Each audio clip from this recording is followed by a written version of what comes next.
नमस्कार, मैं देव न्यूज से देवेंद्र उपाध्याय। आज मैं आया हूँ जिनके बारे में महान चर्चाएं सुना करता था, चाहे वो कादीपुर में चाहे सुल्तानपुर जिले में। कहा जाता है हमारे भारतवर्ष के रीढ़ के रूप में जब हम अपने घरों में सोया करते हैं, चैन की सांस लिया करते हैं, तो जो हमारे ही देश के रक्षक हैं, जो हमारे देश की सेवा करते हैं, सीमा पर जाकर लड़ाई लड़ते हैं, दुश्मनों को खदेड़ते हैं, तो हम लोग चैन की सांस लेते हैं। ऐसे भूतपूर्व रिटायर्ड सैनिक हमारे बीच में परम आदरणीय श्रीमान महेश सिंह जी मौजूद हैं। आज मैं आया हूँ शाहगंज रोड पर जो इनका पेट्रोल पंप है, और वही संयोग से मिल गए, तो आज आइए इनसे वार्ता करते हैं और हमारे देश में, हमारे प्रदेश में जो भी गतिविधियां चल रही हैं उस विषय पर हम चर्चा करेंगे। तो आपका देव न्यूज लाइव में बहुत बहुत स्वागत है। आपका बहुत बहुत धन्यवाद। तो आप चूंकि हमारे ऑडियंस है, हमारे दर्शक हैं, ये लोग बहुत देखते रहते हैं और सोचते रहते हैं कुछ न कुछ नयापन देव न्यूज लाइव के माध्यम से आएगा।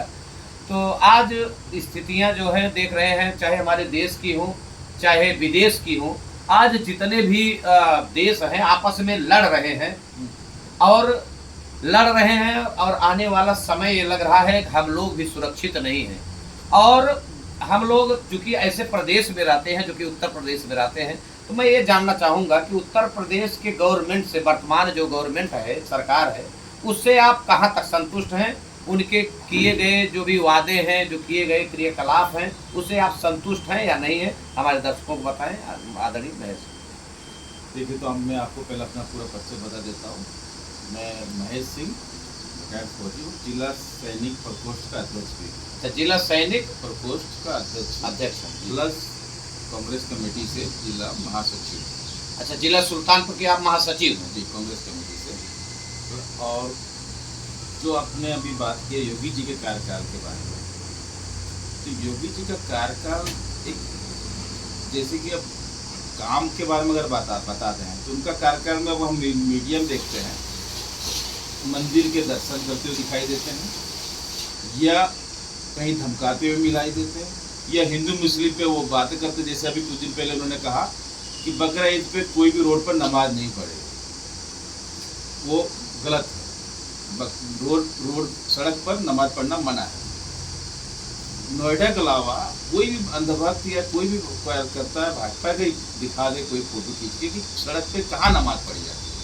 ये अगर सड़क पर नमाज पढ़ने से दिक्कत है, तो ये सड़क पर गड्ढे आज भी हैं, सड़क पर आज भी वीआईपी कल्चर है, शादियाँ होती हैं, उससे परेशानियाँ हैं। और जो सड़कें हैं आज की डेट में, जो भी तहसील और जहाँ भी चौराहे हैं, सड़कें कई घंटे जाम हो जाते हैं।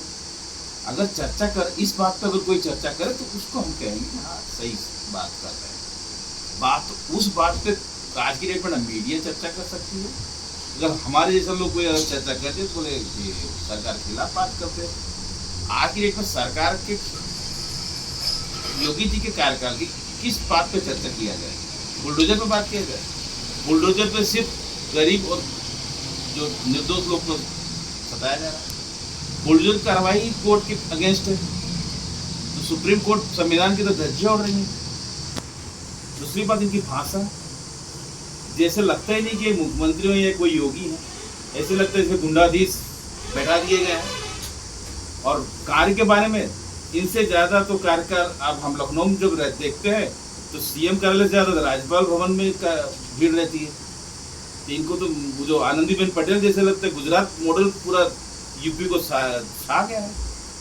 और ये इनकी जो कार्यशैली है, इनकी कार्यशैली में इनसे पूछ लिया जाए कि यूपी में इन्होंने क्या क्या किया है, एक सिर्फ 2-4 रोड का नाम ले सकते हैं, पूर्वांचल गंगा एक्सप्रेस वे। इनके अलावा इनसे पूछा जाए कि क्या किया है इन्होंने अगर इतने सालों में, इसका कोई जवाब नहीं। ये सिर्फ वही मंदिर मस्जिद मुसलमानों, ये जैसे कि आजकल बीजेपी का मुद्दा हो गया है इंडिया पाकिस्तान, हिंदू मुस्लिम, इसके अलावा इनके पास कोई मुद्दा ही नहीं रह गया। और कार्य क्या होगा इस समय, जितनी हालत यूपी की है, सबसे ज़्यादा बलात्कार यूपी में। आज की डेट में कहते हैं कि सबसे ज़्यादा यहाँ पे ये जो पुलिस का इनकाउंटर होता है, अगर एक प्रदेश में 8 इनकाउंटर रोज हो रहे हैं, इसके लिए पुलिस का डर नहीं है, तो किस बात की सुरक्षा की है? आज की डेट में व्यापारी यहाँ पे सबसे ज्यादा किडनैप किए जा रहे हैं हिंदुस्तान में, तो किस बात को हम तारीफ करेंगे? किस कार्य की तारीफ करें? हमको समझ में नहीं आता। एक चीज मैं जानना चाहूंगा आदरणीय महेश जी, आपने कहा कि योगी जी से हम संतुष्ट नहीं है, इस गवर्नमेंट से संतुष्ट नहीं, कुल मिला जुला के आप संतुष्ट नहीं है, लेकिन हो न हो कहीं ऐसा तो नहीं कि आप बताएं कि आप कांग्रेस कमेटी के महासचिव हैं, ठीक है, तो कहीं ऐसा तो नहीं है कि विरोधाभास है, आप इस पार्टी में होने की वजह से आप भाजपा का विरोध करें, कहीं ऐसा तो नहीं है? मैं ये जानना चाहूँगा। देखिए, ये बात हमने आपको पहले ही कह दी, अगर नहीं भी कहती तब भी आप कहते कि आप कांग्रेसी। आज की डेट में यही सबसे बड़ा मुद्दा है। अगर सही बात करो तो पाकिस्तानी है सरकार की। सही बात पे अगर हम, आज की डेट में महंगाई नहीं है क्या? आज की डेट में बेरोजगारी नहीं है क्या? इस पे कौन बात कर रहा है? जो बात करे वही देशभक्त है, मेरा मानना है।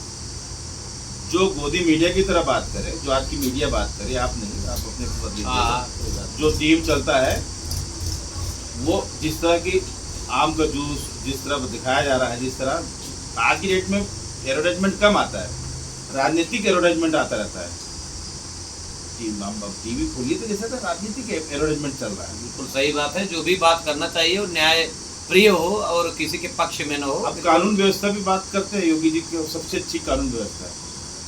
जिस राज्य में 8 इनकाउंटर हो रहा हो, रोज का दिखा रहे हैं, और मैंने एक दिन टीवी देखा जो 3 महीने पहले मैंने इनकाउंटर देखा था मेरठ में, जिस बंदे का वो पुलिस वाले 2 लेके आ रहे थे, वो 3 महीने बाद फिर उसी का दिखाया गया।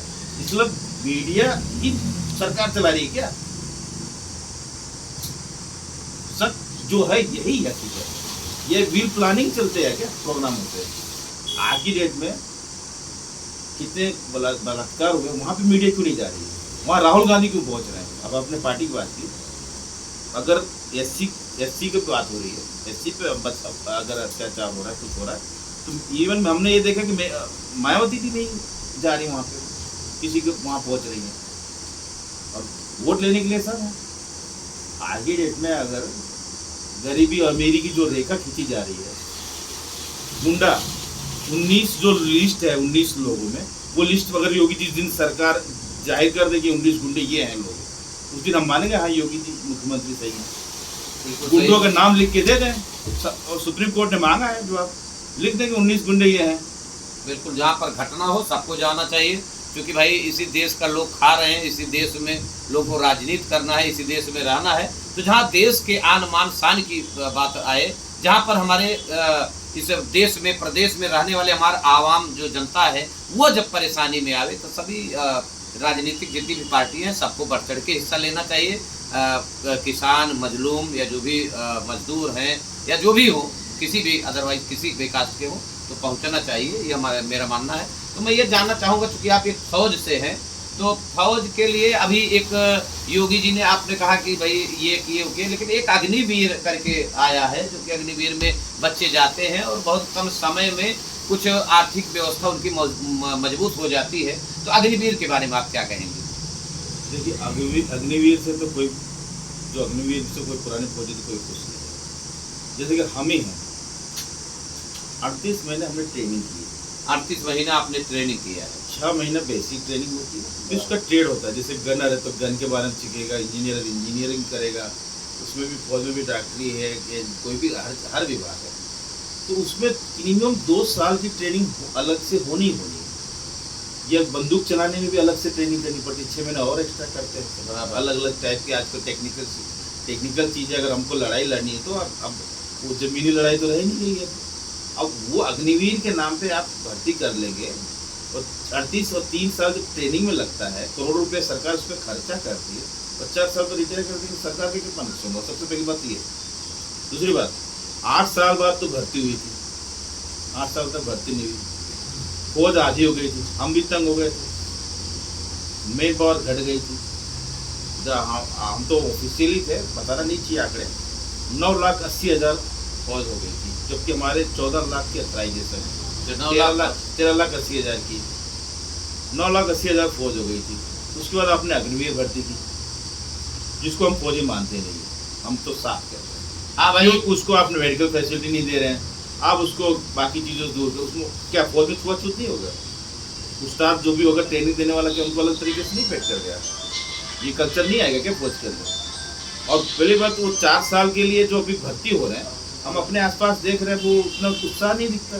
सही बात है। अब आप वो दौड़ते हुए बच्चे नहीं दिखाई दे रहे। आप लोग इतना दिन ट्रेनिंग लिए हैं, जितना दिन में वो लोग रिटायर भी हो जाते हैं, जी। तो जब ट्रेनिंग अच्छा नहीं रहेगा तो हमारे देश की रक्षा कैसे करेंगे, कैसे? सही बात है, बिल्कुल आपका और कहना वो सही है। काउंटिंग में कैसे आएंगे? आज की डेट में जब ऑपरेशन सिंदूर जब हो रहा था, 10 लाख फौज हमारी थी और 9,20,000 पाकिस्तान की फौज। इतना दिक्कत आ जाती। और आज की डेट में मीडिया हमेशा कोई भी ऑपरेशन होता है तो मीडिया दिखाती थी हिंदुस्तान की फौज इतनी, पाकिस्तान की फौज इतनी, हिंदुस्तान के जहाज इतनी, पाकिस्तान की जहाज इतनी, या चाइना कितनी जहाज है, इतनी गन है। इस बार किसी मीडिया वाले की हिम्मत नहीं है बताने की कि हमारे पास इतनी गन है, इनके पास इतनी गन है। क्यों? क्योंकि हमारी फौज से उनकी फौज में कोई ज़्यादा अंतर नहीं रह गया था, हमारे जहाज से उनकी जहाज में कोई अंतर नहीं रह गया था। आज की डेट में हम लड़ते तो क्या हालत में जाते? कहीं ऐसा तो नहीं है, सरकार की मानसिकता है कि सब लोग जो है ट्रेनिंग ले ले, 4 वर्ष के बाद जो जैसे मातृभूमि का जिनको प्यार हो, जैसे अग्निवीर वगैरह, भविष्य में लड़ाई छिड़े तो यही लोग आकर के सामने आ जाए, क्योंकि पहले से ही ट्रेनिंग शुदा रहेंगे। कहीं ये मानसिकता तो नहीं, हर व्यक्ति जो है ट्रेनिंग ले, हर व्यक्ति अग्निवीर से रिटायर हो और कम समय में लोगों के अंदर देशभक्ति हो, कहीं ये तो मानसिकता नहीं है। देखिए, हमने जब ट्रेनिंग किया, हम कई अंतरों पर ट्रेनिंग की टेक्निकली। आज की डेट में लड़ाई क्या है, वो जमाना, अब पीछे की बात करेंगे, हमेशा सरकार को हमेशा पीछे ही दिखता है। लड़ाई आज की डेट में हम ईरान और अमेरिका के और इसराइल की लड़ाई देख रहे हैं, क्या देख रहे हैं? कोई सैनिक को लड़ते हुए दिखाई दे रहे हैं आपको? सब तो यांत्रिक लड़ाई है, ऑटोमेटिक सब कुछ सिस्टम हो गया। उसकी चीज़ के लिए सब ट्रेनिंग करनी पड़ेगी, क्लासें चलेंगी, वो जमाना चला गया। और जो आप बात कर रहे हैं, वो तो अब गृह युद्ध की तरह, CRPF BSF वो सब चीज़ के लिए है। आर्मी में इसकी जगह ज़्यादा नहीं रह गई है। तो अभी आज की डेट में जैसे जहाज ही है, 2013 में मनमोहन सिंह की फटकार लगी थी सुप्रीम कोर्ट को कि हमारे पास कारगिल रिपोर्ट आई थी 200 जहाज कम। मनमोहन सिंह 100 जहाज लेने गए, लेकिन खरीद नहीं पाए सरकार के, इन्होंने 36 जहाज खरीदे। आज की डेट में राफेल की डिटेल दे दें कितनी जहाजें हैं? 26 जहाज राफेल। और जहाज कितनी कम है? 200 में से 26 निकाल। और आज MiG-21 मिराज कोई सबकी लाइफ 18 साल की थी, आज 40 साल हो गए, आज भी हमारे फौज में वो जिंदा है। तो और आज भी बफोर्स जिंदा है जिसकी लाइफ 18 साल है। इतनी फटकार लगाने के बाद सरकार मेक इन इंडिया करके आज तक कोई खरीद नहीं पाई, न बना पाई, न खरीद पा रही है।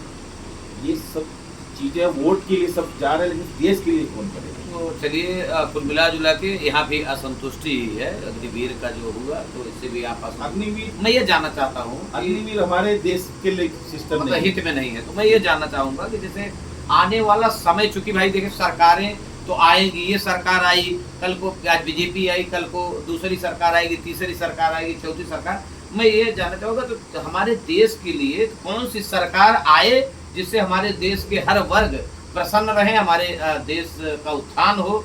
और मैं ये जानना चाहूँगा कि कौन सी गवर्नमेंट सही रहेगी आने वाले समय में। देखिए, गवर्नमेंट वही सही है जो हिटलर की तरह धर्म पे वोट ना मांगे, जो शहीदों के नाम पे वोट ना मांगे, कोई जात के नाम पे वोट ना मांगे, कोई भी पार्टी हो, जो गरीबी के नाम पे वोट, गरीबी, महंगाई, बेरोजगारी की बात करे, देश के हित में बात करे, वो सही सरकार। तो वैसी सरकारें नहीं। तभी मैं चाहूँगा, हमारे दर्शक जानना चाहेंगे तो थोड़ा नाम तो ले ही सकते हैं, कौन सा गवर्नमेंट आए या कौन। देखो, हम तो चाहते हैं राहुल गांधी देश के आगे प्रधानमंत्री बने। तो आज की डेट में पूरी भाजपा के खिलाफ एक ही आदमी है जो झुकता नहीं और सच बोलता, और जो बोलता है, जो बताता है, वही होता है। जो इशारा किया आज तक वही हुआ। हम राहुल गांधी को पहले हम भी भाजपा को वोट दिए है, आज तक कांग्रेस को वोट नहीं दिए, लेकिन भाजपा को वोट देना देश के हम समझते गद्दारी। तो कुल मिला जुला के आप हैं महेश जी, जो कि देखिए असंतुष्ट हैं इस गवर्नमेंट से, इस सरकार से, और बहुत अच्छा लगा आपसे वार्ता करते हुए। और बहुत बहुत धन्यवाद। आप हमारे थोड़ा सा कीमती समय आपने दिया, और हो न हो आने वाला समय, आने वाला पल आप लोगों के लिए, हमारे देश के लिए बहुत ही अच्छा आने वाला समय हो। तो मैं चाहूँगा हमारे देव न्यूज़ लाइव के लिए आप 2 शब्द कह लें। पहली बात आप आए, और लोग भाई भी आप साथ में जब आए हैं हम लोग, हमको अच्छा लगा कि हमारी आपने न्यूज़ गाइड की है और हमारी बात को आप आगे ले जाएंगे, ये हमारा सौभाग्य है। अब आप फौजी के नाते आपने जो हम पे इज्जत की है, और इसके हम बहुत बहुत आभारी रहेंगे। हम चाहेंगे कि आपसे कुछ दोबारा मुलाकात हो। बहुत अच्छा लगा, एक फौजी जो कि देश की सेवा करते हैं, और आपसे भी वार्ता करते हुए बड़ा ही अच्छा लगा। और इसी के साथ पुनः मिलते हैं अगले न्यूज़ के साथ, और ऐसे ही प्रतिभा आपके समक्ष प्रस्तुत होंगे। बहुत बहुत धन्यवाद। भारत माता की जय। जय।